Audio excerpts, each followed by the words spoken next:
Bonjour Jean-Damien. Donc je vais te donner le partage d'écran. Donc pour ceux qui viennent d'arriver, on a donc la chance et l'honneur d'avoir le professeur Jean-Damien Ricard qui va nous parler de l'oxygénothérapie à haut débit chez les patients donc ayant une infection par SARS-CoV-2. Donc Jean-Damien, je vais te donner le partage d'écran. Normalement, tu peux y accéder maintenant. Ok. Non, toujours pas.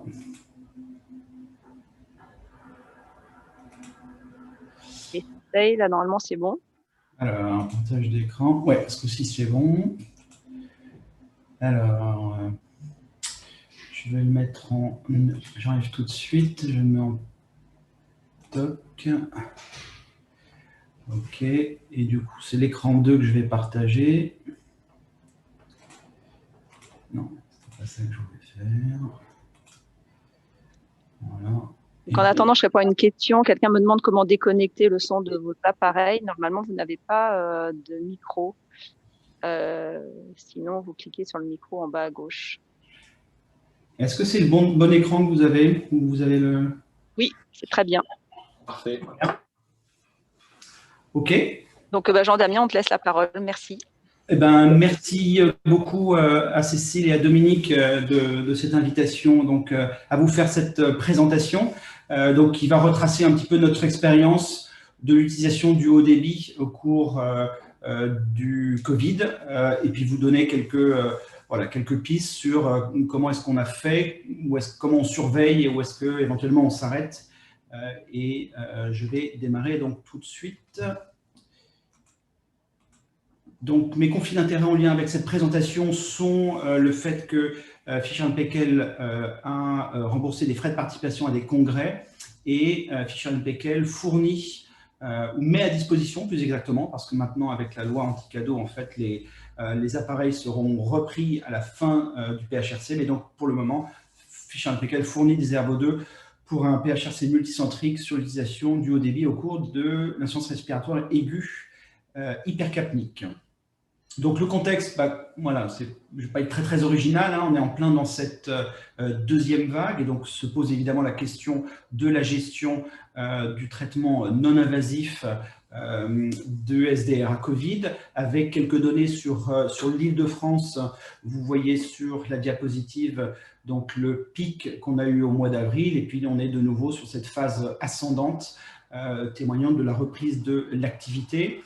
Ça, c'était une diapositive que j'ai utilisée la semaine dernière qui montrait qu'on était encore sur une phase ascendante sur le nombre de patients en réanimation. Et la toute dernière montre une petite décroissance et on peut peut-être espérer qu'on a effectivement atteint ce pic. Pour autant, nous avons encore fait 3 admissions pour SDR Covid hier. Donc voilà, l'activité continue et donc on est encore dans le questionnement sur l'utilisation de ce haut débit. Il me paraît tout à fait justifié. Vous montrez que il a toute sa place, ce questionnement a toute sa place. Vous avez ici le pourcentage de patients, ou plus exactement l'évolution au cours du temps, du pourcentage de patients sous ventilation mécanique invasive pour SDR Covid. On était à mi-juillet à peu près à 25%, on est maintenant à 60%, mais donc il y a encore 40% qui sont managés de façon non invasive et donc qui justifient qu'on parle de tout cela. D'autres éléments de contexte sont évidemment la possible pénurie de lits de réanimation, une réflexion sur la gestion du parc de respirateurs, même si on a vu que finalement au cours de la première vague, ça n'a pas été trop un souci. La question de la nécessité de faire de la réanimation hors les murs, et puis un questionnement sur l'intérêt ou la nécessité de faire l'oxygénothérapie à haut débit chez les patients qui ne sont pas encore en réanimation, voire qui ne seraient pas en réanimation parce qu'on aurait décidé de limiter les traitements à un traitement non invasif. Et d'ailleurs, on vient de finir avec un groupe de travail au niveau de l'AP, un texte justement sur comment faire cette utilisation de l'oxygénothérapie à haut débit en dehors d'un contexte de réanimation. Et puis aussi, en pleine première vague, il n'y avait pas de message clair des sociétés savantes.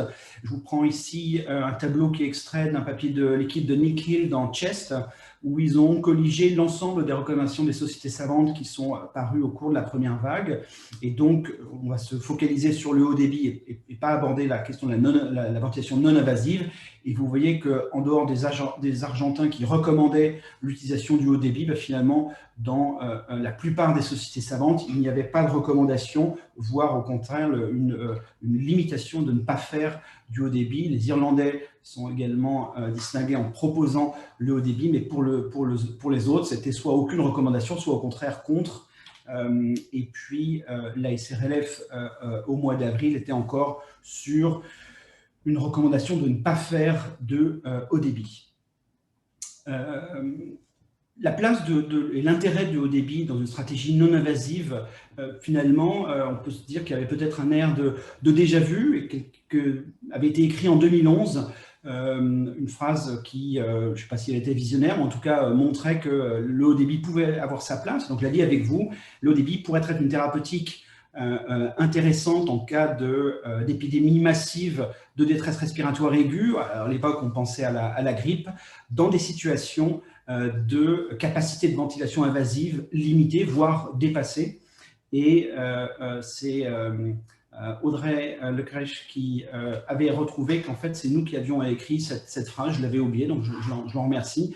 Mais donc, très clairement, ce papier avait été fait suite à l'épidémie de grippe H1N1. Et donc, voilà, il y avait déjà l'idée, 10 ans auparavant, qu'effectivement, le haut débit pouvait avoir sa place lorsqu'on était dans une situation de limitation ou de capacité dépassée à faire de la ventilation invasive en cas d'insuffisance respiratoire aiguë. Et donc, si tu peux lancer la première question, Cécile.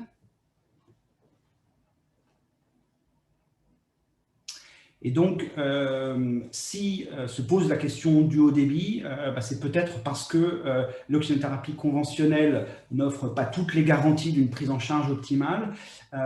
Et donc, voilà la question que je vous soumets. Quelles propositions sont exactes concernant l'oxygénothérapie conventionnelle? Donc, c'est un choix multiple. La FiO2 effective ne varie pas avec la fréquence respiratoire. Il n'y a pas de dispersion virale avec les masques à haute concentration. Le conditionnement des gaz n'est pas adéquat et il existe un effet de dilution de l'oxygène. Je vous laisse un petit peu de temps pour réfléchir. Donc, c'est encore une fois, la question, c'est quelles sont les propositions exactes pour l'oxygénothérapie conventionnelle. Conventionnelle, on est bien d'accord. Hein. Encore quelques secondes pour avoir une minute de réflexion. Ouais. J'ai l'impression que Je mets fin au sondage, Jean-Damien. Ça se stabilise, encore une seconde ou deux. Ouais, je pense qu'on peut mettre fin au sondage.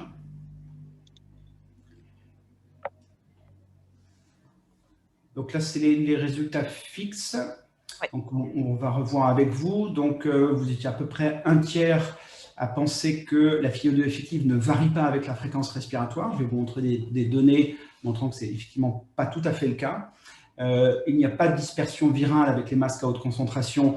Je l'aborderai dans un deuxième temps de ma présentation, mais effectivement, il y a un risque. Le conditionnement des gaz n'est pas adéquat. Vous êtes la moitié à avoir répondu qu'effectivement, c'est une proposition vraie. Et de fait, puisqu'il y a très peu d'humidification et aucun réchauffement des gaz inspirés, donc c'est ce qui est source d'inconfort. Et alors là, vous avez clairement massivement répondu qu'il existe un effet de dilution de l'oxygène. Et c'est effectivement une bonne réponse. Si je peux repasser sur mon diaporama, Cécile. Oui, normalement, c'est bon. C'est bon. Alors, OK. Alors, je relance. Donc, les limites de l'oxygénothérapie conventionnelle, et je pense que ça explique pourquoi l'oxygénothérapie à haut débit a finalement retrouvé ou a trouvé une place extrêmement rapidement, puisque c'est introduit à peu près en 2009-2010, et puis on s'en sert déjà très largement depuis 2014-2015. Ça renvoie en miroir les limites de l'oxygénothérapie conventionnelle. Donc il y a une FiO2 qui est très variable et qui est non maîtrisée. Vous ne savez absolument pas la FiO2 que vous apportez, vous ne pouvez pas la monitorer. Il y a un effet de dilution de l'oxygène qui se comprend très bien. Les patients en insuffisance respiratoire aiguë ont un effort inspiratoire, un débit inspiratoire de pointe qui varie entre 50, 60, 70 litres par minute. Donc, si vous apportez 10 litres par minute, l'ensemble, tout le reste du débit inspiratoire va être pris avec de l'air ambiant. Et donc, même si l'oxygène, c'était de l'oxygène pur que vous respiriez à 10 litres par minute, par exemple, si vous aviez un débit inspiratoire à 70 litres par minute, ça veut dire que le patient, les 60 autres litres qui lui manquent pour son débit inspiratoire, il va le faire avec de l'air ambiant. Et donc, il va évidemment complètement diluer ces 10 litres d'oxygène qui, eux, étaient avec une FiO2 de 1. Et donc, c'est pour ça que votre FiO2, à la fois, elle est très variable. Et donc, cet effet de dilution d'oxygène, il est majeur. Comme je vous l'ai dit, peu ou pas d'humidification des gaz inspirés, des débits qui sont limités avec les lunettes et les canules nasales, un petit peu supérieurs avec le masque à haute concentration, mais vous savez tous qu'on a un problème de tolérance quand les patients sont en grande détresse respiratoire. Ils ont tendance à retirer, à arracher leur masque, on est obligé de le remettre fréquemment. Et puis, il y a un risque, j'ai mis accru avec un point d'interrogation, il y a au moins un résultat que je vous montrerai qui montre que tant qu'à faire, il y a un petit peu plus de dispersion virale avec un masque à haute concentration. Alors, pour répondre à la question sur la variation de la FiO2 effective avec la fréquence respiratoire, je vous renvoie à ce travail qui, certes, est un travail sur banc, mais qui illustre quand même assez bien le phénomène. Et donc, ces différents modes d'administration de l'oxygène, un masque facial simple, un masque à air réserve, des lunettes, en conditions stables et en conditions d'insuffisance respiratoire aiguë qui est mimée simplement avec une augmentation de la fréquence respiratoire. Et donc, la mesure effective est faite avec ces différentes conditions. Et je vous représente ici les résultats avec, vous voyez, donc un masque à haute concentration.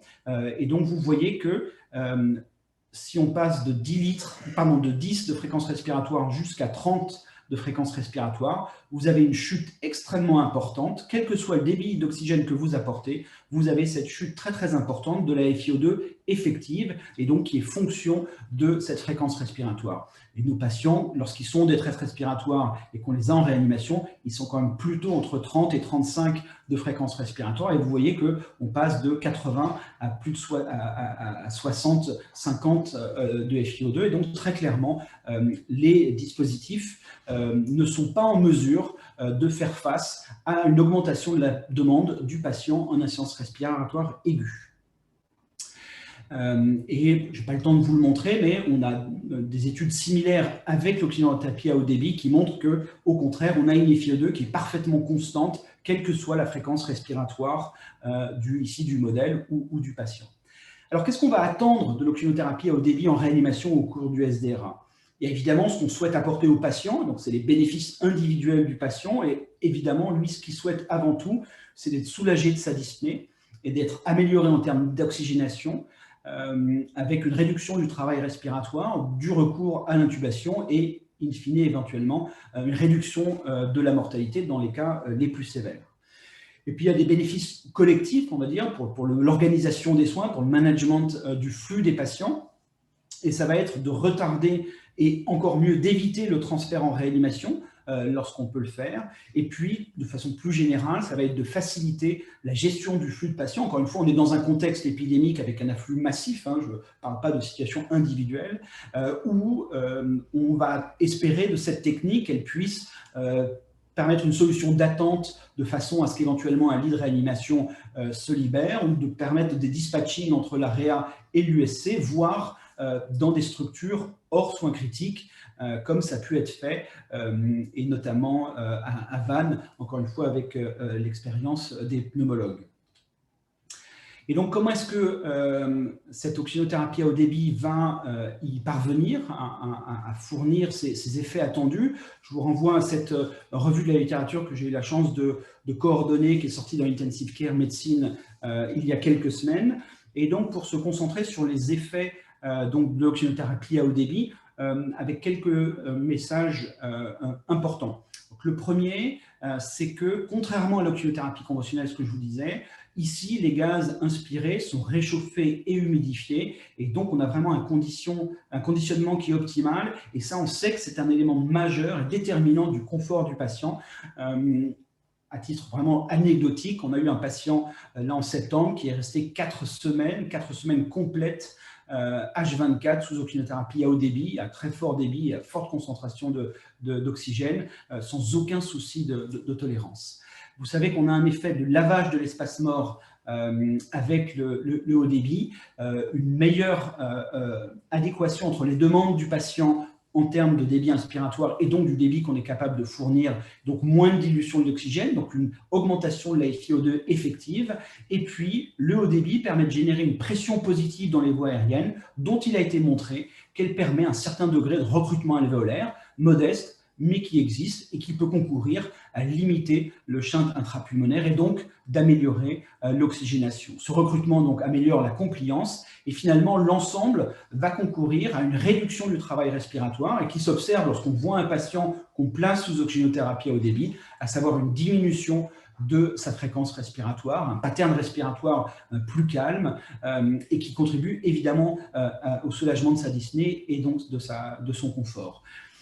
J'ai indiqué sur ce schéma que vous voyez qu'on a une flèche croissante pour bien rappeler que l'ensemble de ces effets sont débit dépendants. C'est-à-dire que plus vous avez un débit élevé, plus vous avez ces effets importants, donc plus votre recrutement alvéolaire est important, plus votre pression positive est importante. Et donc ça renvoie à cette idée, on l'abordera pour les réglages, qu'il faut avoir un débit élevé lorsque vous démarrez cette technique, de façon à pouvoir bénéficier d'emblée du maximum des capacités de ce dispositif et donc de soulager très rapidement vos patients avant même que l'épuisement respiratoire n'intervienne. Et c'est comme ça qu'on arrive à éviter l'intubation chez un certain nombre de patients. Alors, compte tenu des incertitudes du message des sociétés savantes et également du retour d'expérience, d'abord de Chine puis d'Italie, avec des taux d'intubation qui est de l'ordre, je vous le rappelle, de 80 à 90% de patients intubés pour ce drap Covid dans les premières semaines. Donc derrière cette question de l'utilisation de l'oxygénothérapie à haut débit, il y a évidemment celle du timing de l'intubation, qui a suscité un débat passionné. Et je suis très content que ce soit notre revue Annals of Intensive Care qui s'est fait l'écho de ce débat. Et donc, je vous encourage vraiment à lire ces éditoriaux et les réponses. Et encore une fois, vous voyez que ce n'est pas n'importe qui s'est plongé dans l'arène de ce débat, puisqu'on a Martin Tobin et Luciano Gattinoni, et ils n'ont pas été tendres entre eux, mais c'est vraiment très, très intéressant de, voilà, l'un reprochant à l'autre d'avoir trop intubé et d'essayer de démonter pourquoi peut-être est-ce qu'il fallait se donner un peu de temps et ne pas intuber systématiquement tous les patients. Et donc, évidemment, si on ne les intube pas, il faut leur proposer quelque chose. Et encore une fois, c'est là que l'oxygénothérapie à haut débit trouve tout son intérêt. Cécile, est-ce que tu peux lancer la deuxième question ?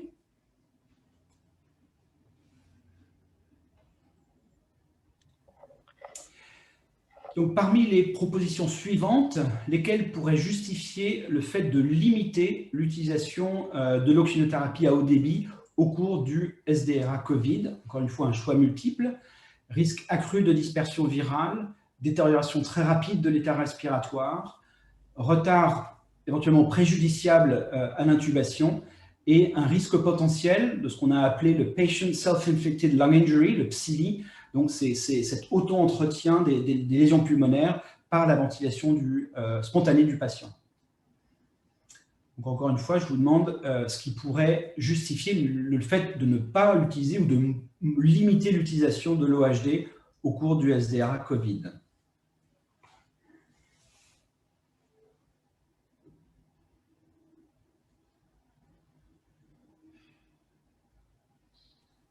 Encore quelques secondes. Oui.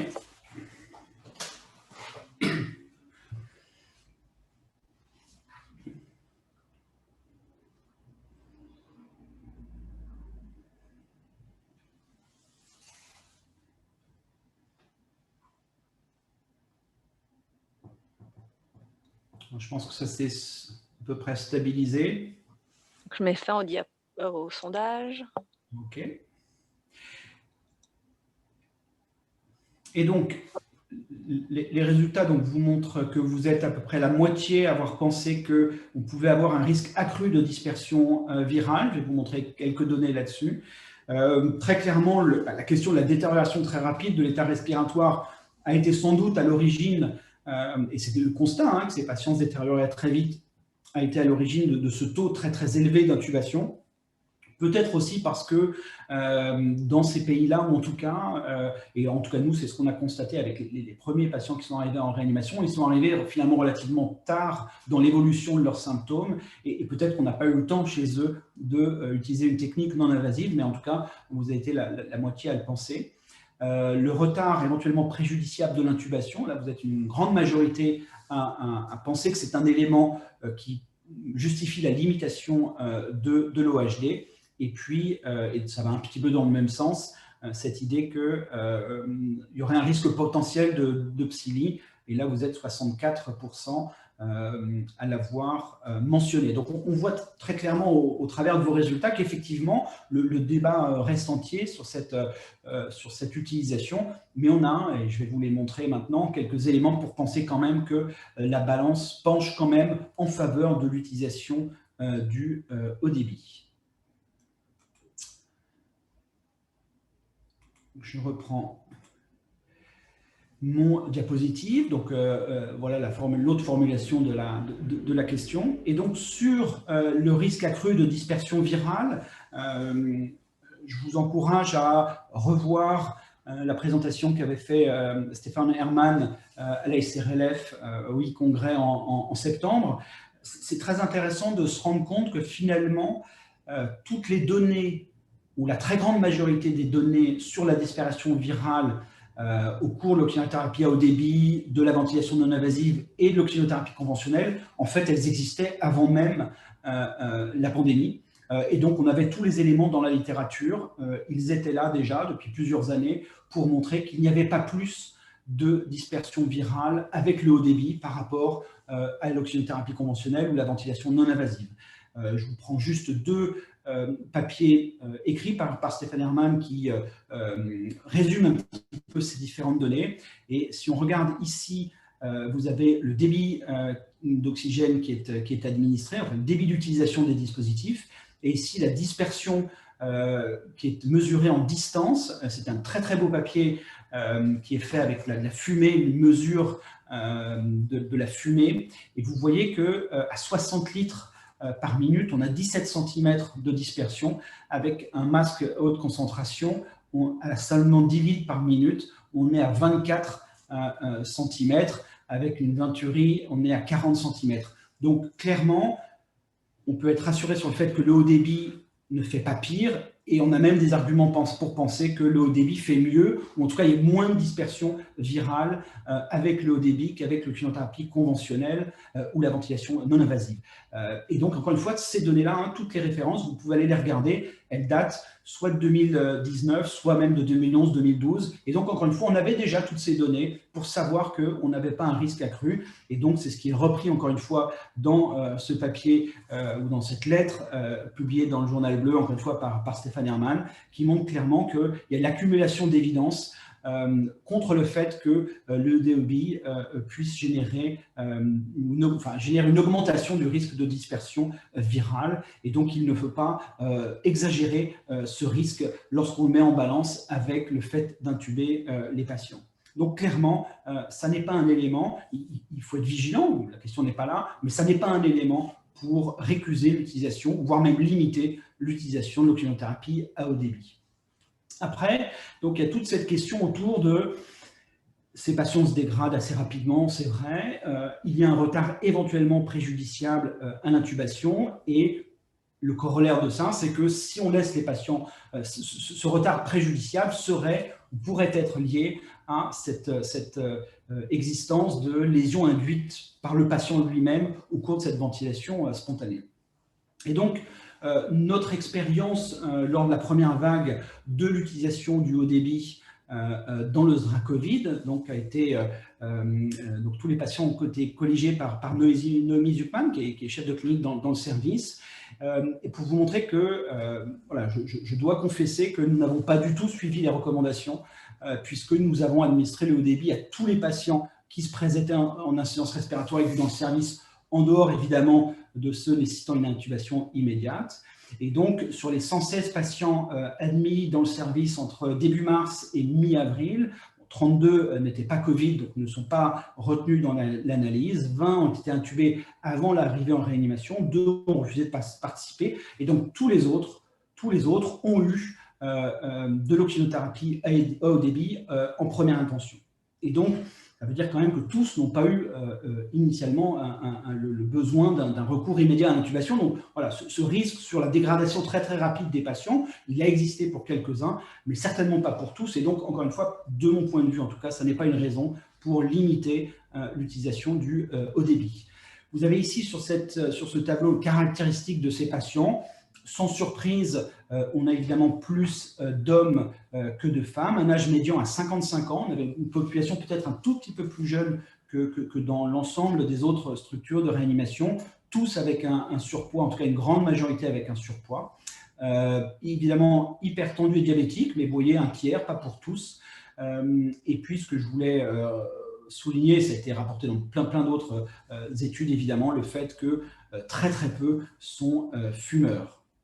Vous voyez que sans surprise, et ça a été rapporté également par beaucoup d'autres, le temps écoulé entre le début des symptômes et l'admission en réanimation, on est pile sur la médiane décrite dans la littérature à 9 jours, et puis 85% de ces patients avaient une atteinte pulmonaire diffuse, donc c'était très clairement des SDRA-Covid. Vous avez ici le niveau médian de dédimère, très élevé, à plus de 1000, qui est un facteur de risque de mortalité, et leur SAPS-2 qui est indiqué ici à 37.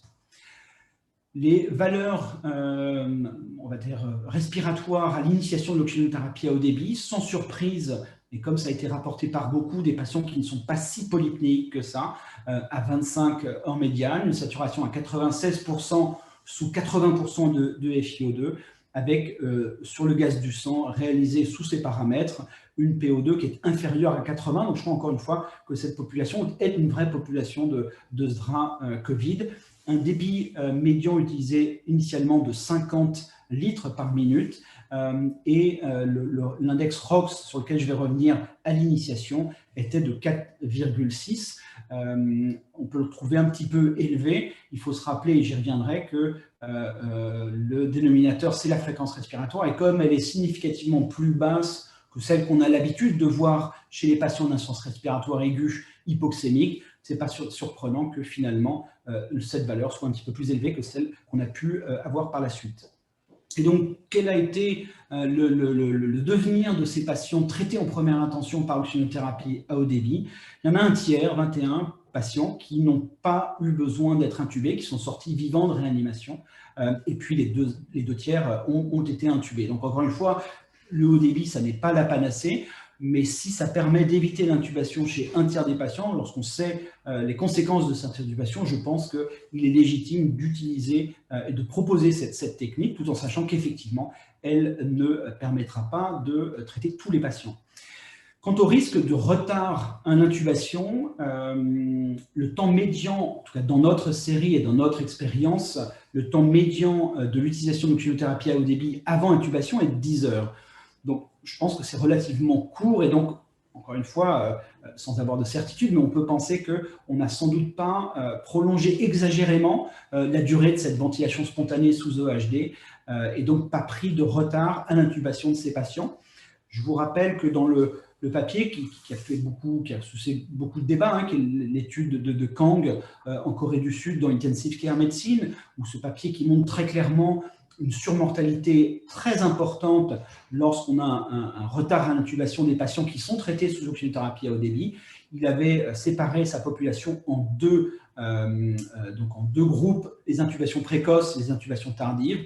Et dans son groupe précoce, le temps médian d'intubation ou de durée de l'EHD avant intubation était précisément de 10 heures, alors qu'il était de 125 heures dans le groupe pour lequel la mortalité était beaucoup plus importante. Donc encore une fois, lorsqu'on s'en donne les moyens, on peut proposer cette technique et avoir quand même recours à l'intubation lorsqu'elle est nécessaire et sans l'avoir trop tardivement. Et donc encore une fois, on peut penser, espérer en tout cas, qu'on n'a pas exposé ces patients inutilement avec donc ce risque préjudiciable de retard à l'intubation.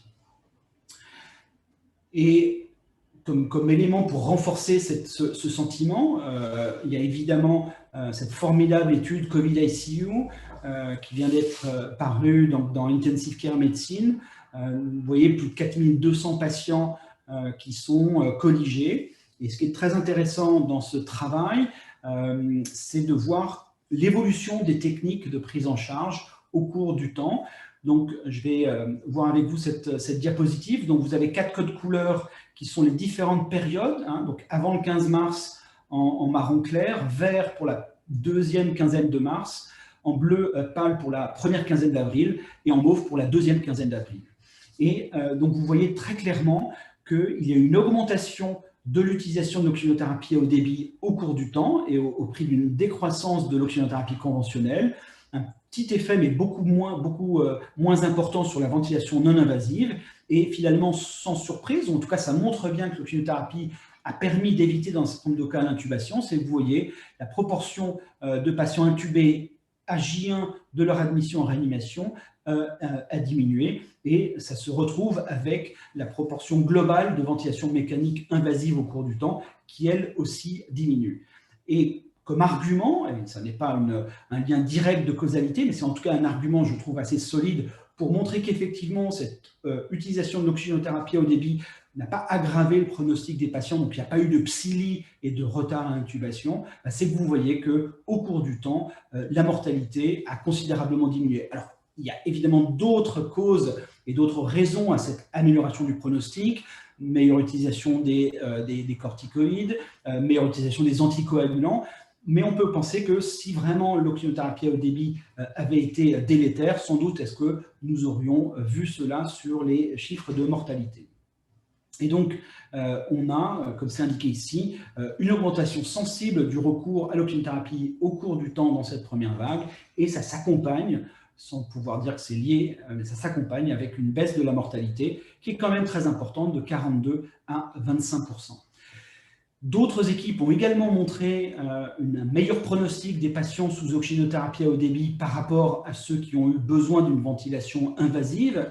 Ici, l'équipe de Gerhard Kreiner aux États-Unis qui montre que très clairement, vous voyez sur cette Kaplan-Meier, lorsque vous êtes traité par oxygénothérapie à haut débit sans avoir nécessité l'intubation, vous avez une mortalité qui est très très faible. En revanche, lorsque vous avez été en échec, vous avez été intubé et ventilé, vous voyez que la mortalité est beaucoup plus importante.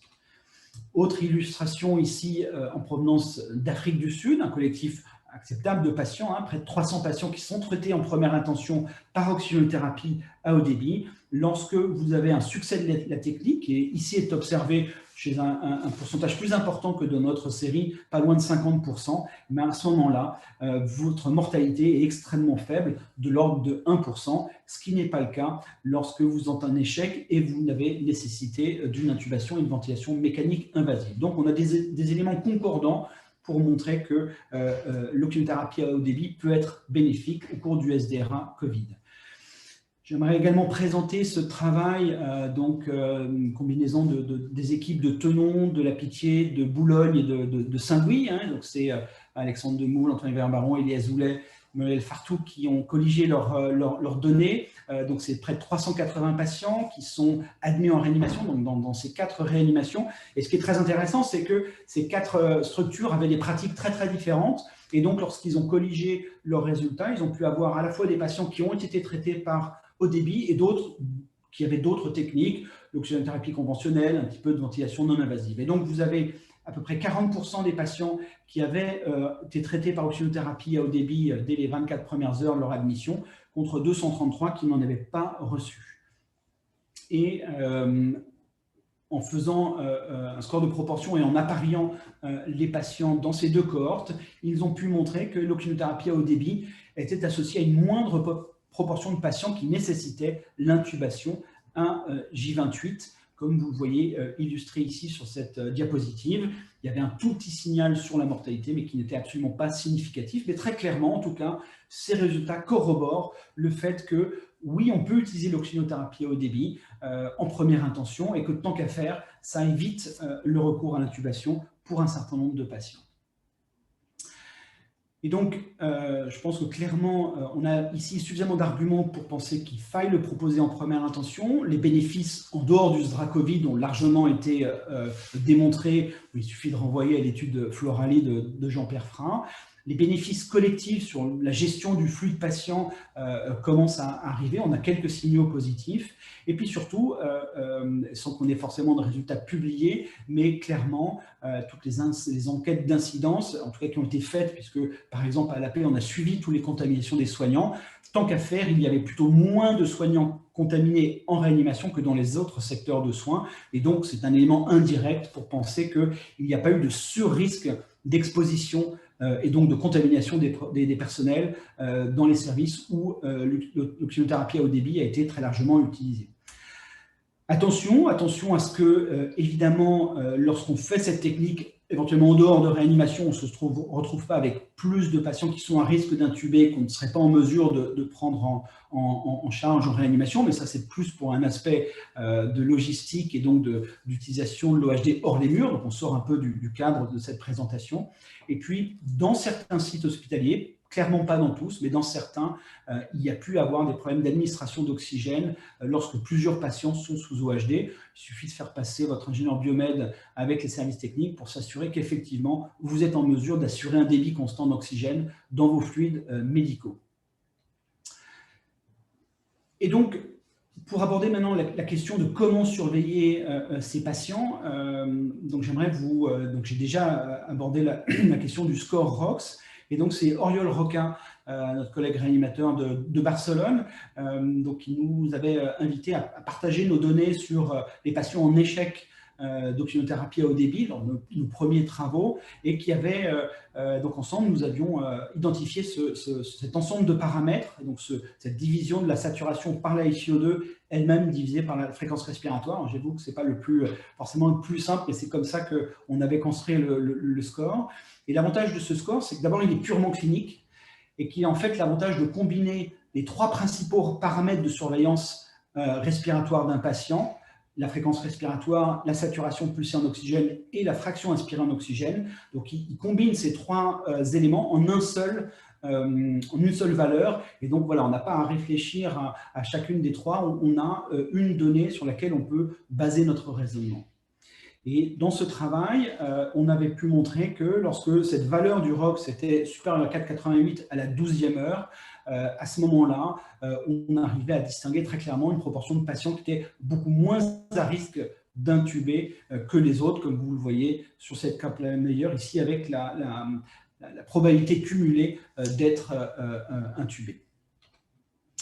Pourquoi est-ce qu'on avait choisi la 12e heure? D'abord parce que il faut savoir que dans beaucoup de séries, la grande majorité des patients qui vont être en échec d'oxygénothérapie à haut débit le sont entre la 12e et la 24e heure. Donc, c'est intéressant de mesurer à ce moment-là ceux qui sont à risque d'intubation dans la période qui suit pour pouvoir anticiper cette intubation. Et également, et ça c'est un point non négligeable et qui renvoie aux données du papier de Kang dont je vous disais, avec cette médiane d'intubation précoce où il n'y avait pas d'effet sur la mortalité qui était à 10 heures, dans ce travail, on avait montré qu'effectivement, c'était après la 12e heure qu'on voyait un petit signal. Vous voyez ici le risque relatif de mortalité hospitalière qui commence à augmenter lorsqu'on est intubé après la 12e heure, lorsqu'on a été traité en première intention par oxygénothérapie à haut débit. On a pu confirmer les valeurs de ce score ROX et son intérêt dans une cohorte complètement indépendante.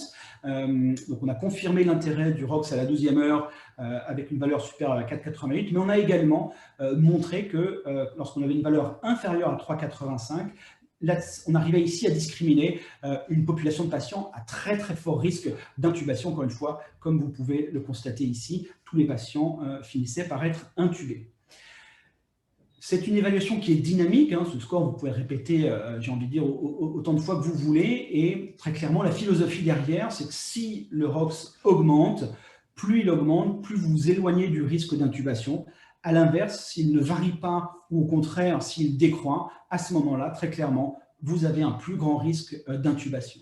Et donc, dans l'étude qu'on a publiée dans Intensive Care Medicine, donc sur notre expérience du ROX au cours de la première vague, et vous voyez que si on reprend ici l'incidence cumulée donc de l'intubation, on a pu montrer que lorsque vous avez une valeur de ROX qui est inférieure à 5,37, vous aviez un moindre risque d'intubation par rapport à ceux dont la valeur était inférieure à 5,37. Donc, c'est ce que le ROX a été mesuré entre H0 et H4 après l'initiation du haut débit, et les valeurs de discrimination, l'AUC et sensibilité, spécificité étaient acceptables, encore une fois, sur une petite série de patients.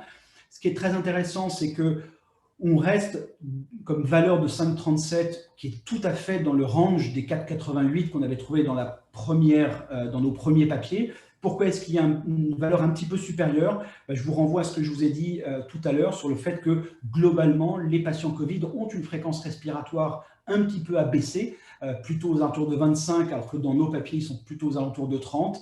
Et ce delta explique parfaitement, du coup, qu'on passe de 4,88 à 5,37.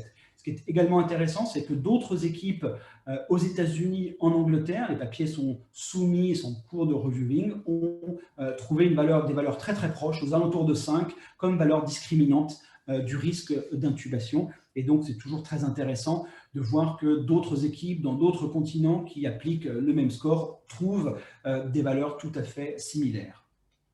Donc, dans cette revue de la littérature sur l'oxygénothérapie à haut débit, on a présenter cet algorithme sur l'utilisation du score ROC. Ce sera une de mes dernières diapositives. Et donc, il est basé entièrement sur les valeurs seuil qui ont été montrées dans le papier du Journal Bleu comme étant statistiquement significatives.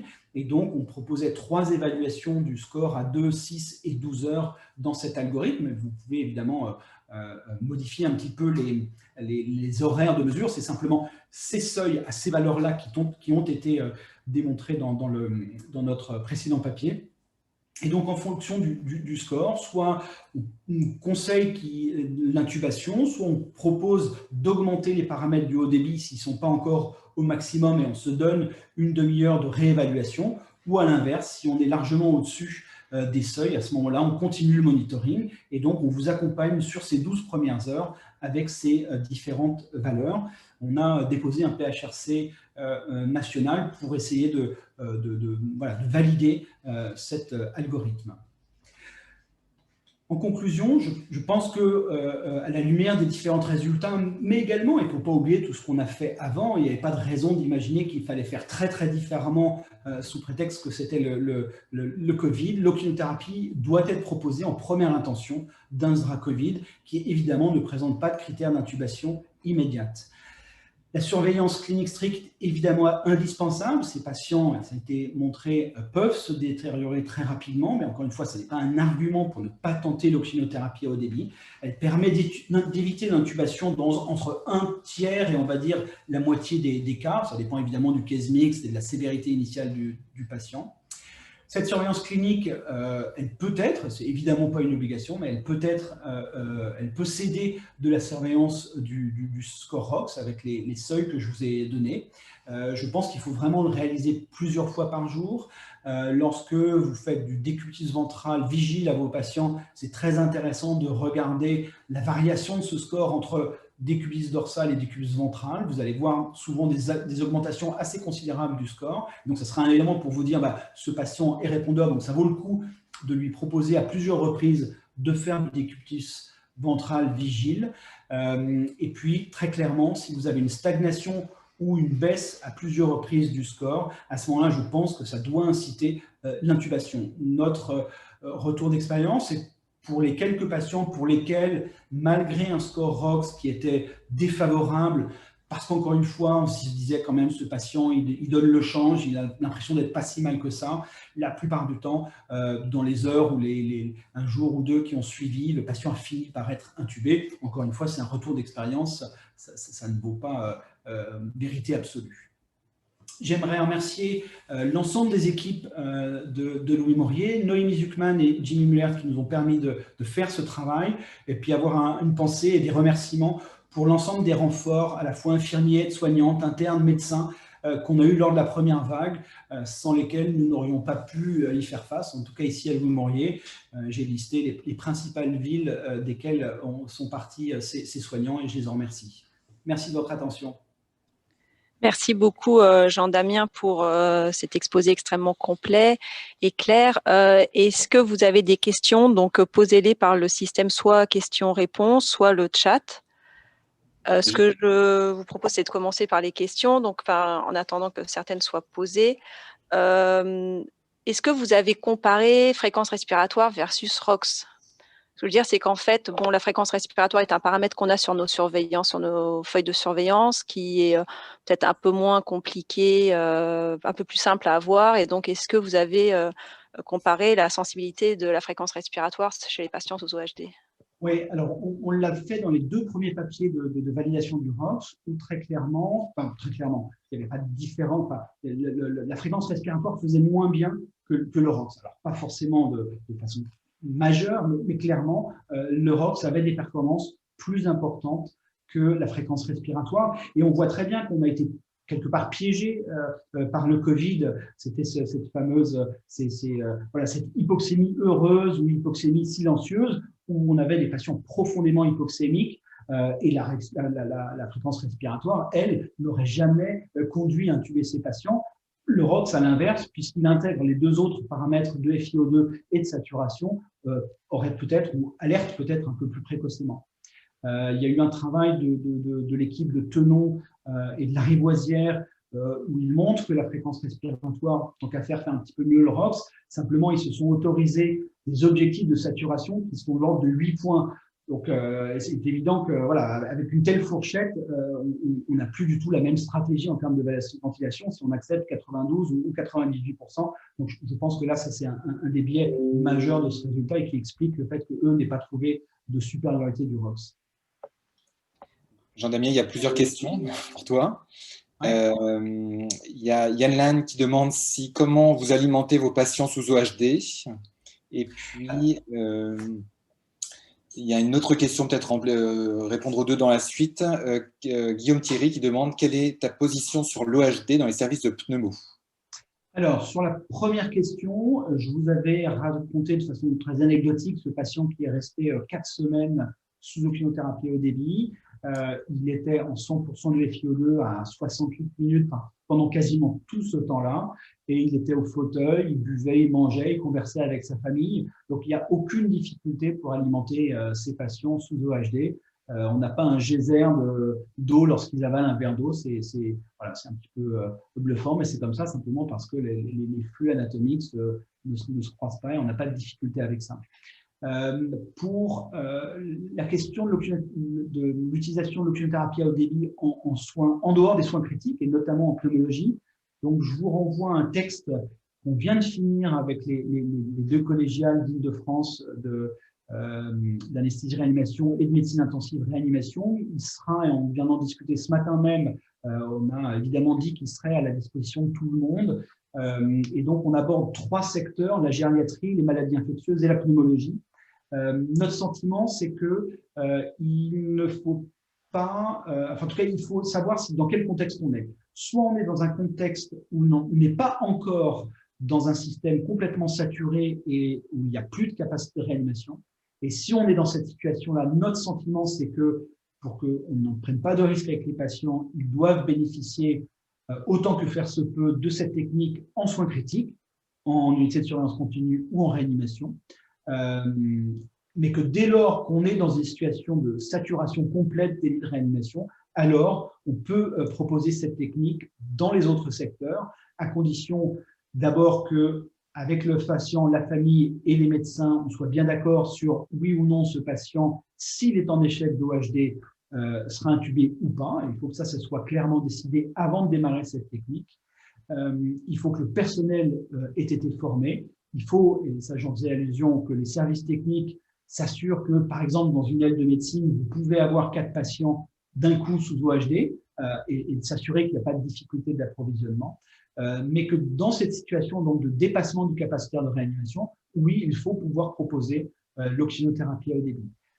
Certains services de pneumologie sont un petit peu en avance parce qu'avant même le Covid, ils avaient déjà de l'OHD. Et donc, pour ces services qui sont déjà très expérimentés, ça ne me choque pas qu'ils puissent en faire chez des patients, entre guillemets, un petit peu plus instables que ceux auxquels je viens de faire allusion. Merci. Une question donc, de Boris Young concernant l'utilisation de l'OHD par rapport à l'oxygénothérapie conventionnelle chez les patients qu'on accepte en réa, mais pour lesquels il y a une limitation d'intensité des thérapeutiques, notamment une limitation de l'intubation. votre Oui, expérience? alors je pense que il faut pouvoir proposer cette technique, d'abord parce qu'un certain nombre de patients vont guérir grâce à cette technique, et sans doute qu'ils n'auraient pas passé le cap avec l'oxythérapie conventionnelle, donc ça vaut le coup de l'offrir.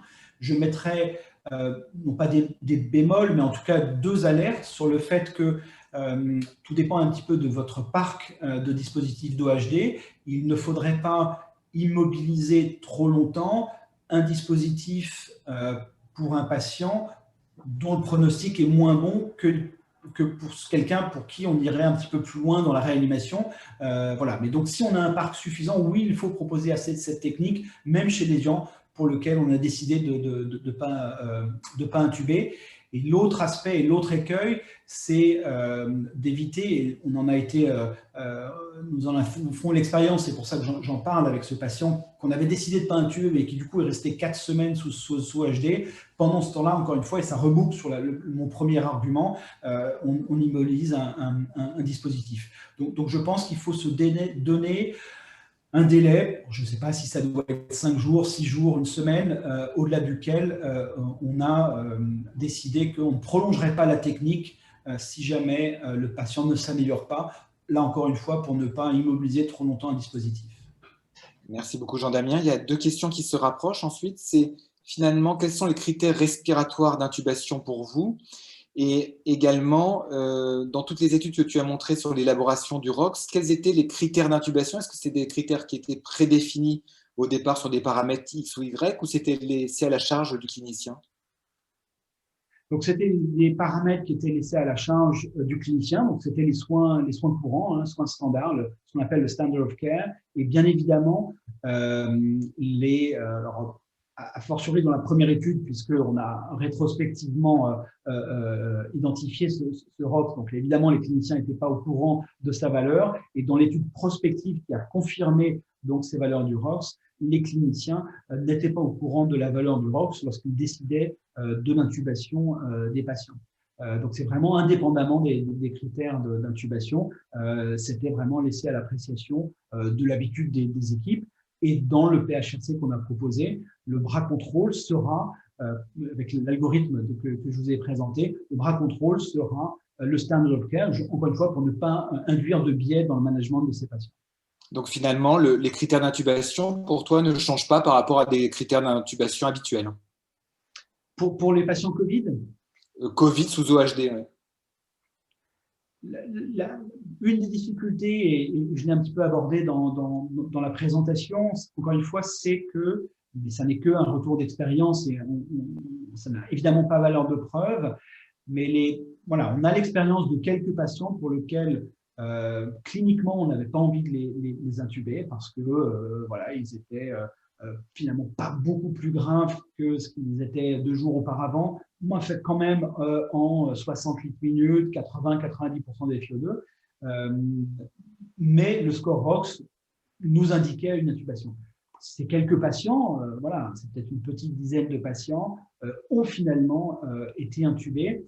Alors, est-ce que la journée ou les 2 jours supplémentaires qu'ils ont eu d'oxynothérapie à haut débit après que le ROX nous aurait donné une indication à l'intubation, est-ce que ces 2 jours, ce temps-là a été délétère?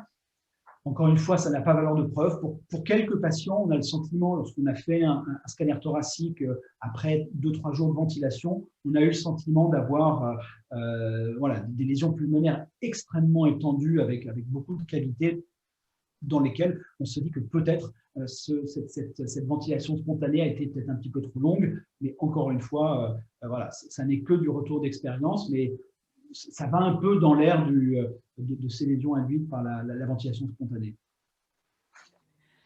Merci Jean-Damien. Il y a une question à propos du DV chez les patients qui sont sous OHD. Donc, on sait qu'il y a une l'étude iProne en cours. Vous, votre expérience actuellement, vous participez à l'étude, vous en faites hors l'étude, sur quelle base?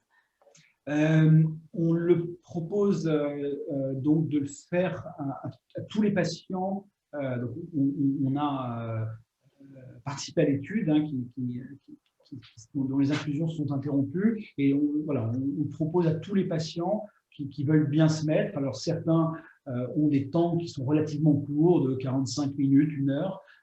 Mais ce n'est pas parce qu'ils ne font pas plus qu'il ne faut pas le tenter. Et puis, on peut leur proposer 3-4 heures plus tard. Certains patients spontanément se mettent en décus ventral vigile et d'autres refusent catégoriquement. Donc, je pense qu'il ne faut surtout pas s'interdire de le faire. Je ne sais pas si, in fine, ça modifie le pronostic des patients. Ce qui est certain, c'est que pour la grande majorité d'entre eux, on voit une amélioration de l'oxygénation, au moins transitoire. Et donc, c'est pour ça que ça incite à le faire. Et quel que soit leur ratio SPO2, FiO2. J'ai envie de dire que oui, c'est quand même pour les patients dont le niveau de FiO2 est au-delà de 60-70% de FiO2, oui. Et alors, il y a quelqu'un qui te demande si tu pourras remettre l'algorithme ROX, mais je pense qu'il est dans la review d'ICM et tout cet exposé sera bien sûr disponible en ligne. S'il y a d'autres personnes qui veulent poser des questions, n'hésitez pas. J'en avais une dernière, moi, à te poser également. Finalement, à partir de quand tu as un patient qui arrive en USC à 6 litres, par exemple, d'oxygène, quand tu commences finalement l'oxygénothérapie à haut débit? Parce qu'elle peut avoir probablement un bénéfice assez précocement aussi. Oui, oui, tout à fait. Je pense qu'on a intérêt à débuter très, très précocement et de façon un petit peu caricaturale, et certainement qu'on pourra, si on reprenait l'ensemble de nos dossiers, trouver des patients qui ne répondent pas exactement à ce que je vais dire, mais je pense que dans la grande majorité, on accepte les patients en USC pour pouvoir leur faire le haut débit. C'est quasiment un critère d'admission, et donc, du coup, ça renvoie à la question quand est-ce qu'on les admet en USC, et j'ai envie de dire qu'il y a 2 aspects. Il y a d'abord la cinétique, c'est-à-dire qu'il était en air ambiant, il est sous 3 litres, il est sous masque à 6 litres. À ce moment-là, lui, très clairement, on va le prendre en USC. Ou alors, on a dépassé 6 à 9 litres d'oxygène au masque à haute concentration. Et ça aussi, pour nous, c'est le critère d'admission. Je dirais que je ne vois pas bien l'intérêt d'aller au-delà de 9 litres au masque. Il y a le risque de dispersion virale qui lui est clairement démontré des arguments pour penser qu'il est supérieur qu'avec l'OHD. Et donc, voilà, au-delà de 9 litres, je ne vois pas beaucoup l'intérêt de chercher à augmenter encore plus le débit avec le masque, autant passer à l'OHD. Et ça renvoie sur ce que tu disais, et je suis assez d'accord avec toi. Je pense qu'il y a un bénéfice à l'utiliser précocement. Merci Jean-Damien. Peut-être juste pour conclure, une question concernant la VNI dont finalement on a très peu parlé. Donc la question c'est est-ce que l'utilisation donc assez massive de l'OHD n'est pas le reflet donc d'une plus grande facilité d'utilisation par rapport effectivement à la VNI, et est-ce qu'il y a des données qui permettraient de dire que la VNI est quand même performante, voire plus performante? Des données qui auraient comparé ces 2 techniques d'oxygénation en pré-intubation. Plusieurs éléments de réponse. Le premier, c'est que il y a peut-être un risque, je mets bien des guillemets, il y a peut-être un risque quand même plus important de dispersion virale avec la VNI. En tout cas, il y a la nécessité de faire un montage qui rajoute un filtre. Ça, c'est le premier point. Le deuxième point, et je pense qu'il est majeur, c'est que c'est quand même un mode intermittent. On a des patients qui sont très profondément hypoxémiques, on le sait, et le gros avantage de l'oxygénothérapie à haut débit, c'est que c'est continu, c'est H24, et globalement, c'est quand même très très bien toléré, et la surveillance, la charge en soins est bien moindre. Donc c'est l'ensemble de ces effets, je pense, qui ont concouru au fait que l'oxygénothérapie à haut débit a été beaucoup plus utilisée, mais nous ne nous sommes pas interdits ici à l'OM Morier de temps en temps de combiner les deux, parce que clairement, on avait le sentiment que, comme tu le dis très justement, voilà, l'aide inspiratoire et la PEP sont beaucoup plus importantes en VNI, et qu'on avait le sentiment qu'il y avait besoin d'un recrutement alvéolaire plus important, et nous ne sommes pas interdits cette technique, mais ça a été quand même minoritaire. Ok, on va peut-être. Merci beaucoup Jean-Damien pour tout ça, a été très clair. Il est 15 heures, on va peut-être s'arrêter là. Cécile, si tu es d'accord. Oui, merci Jean-Damien. Donc on t'a épargné tous les merci qui arrivent dans les questions, hein. Et vous avez sur le diaporama le programme des prochains webinaires, donc donc le prochain c'est vendredi prochain à 14 h, et il y en a donc jusque mi-décembre. Donc merci à vous pour votre présence et vos questions. À la semaine prochaine. Merci. Au revoir à tous. Au revoir Dominique, au revoir Jean-Damien. Au revoir. Au revoir Cécile, au revoir Jean-Damien.